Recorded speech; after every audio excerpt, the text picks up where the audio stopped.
আমার সামনে বিপুল পরিমাণ ককটেল ফুটাচ্ছে। আসলে কারা ফুটাচ্ছে, কিভাবে ফুটাচ্ছে এটা জানা যাচ্ছে না। বিপুল পরিমাণ ককটেল, অলরেডি গুলি করা হচ্ছে, ককটেল ফুটানো হচ্ছে। ককটেল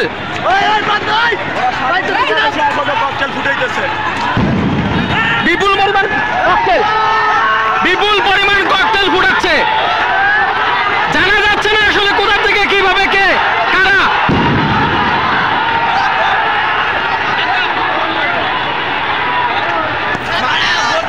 বোঝা যাচ্ছে না কারাই ককটেল গুলো ফুটাচ্ছে। ওরাই ফুটায়।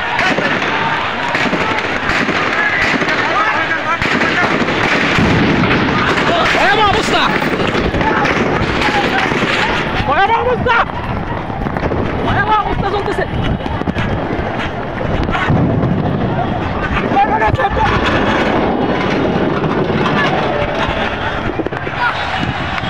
অবস্থা খুবই ভয়াবহ।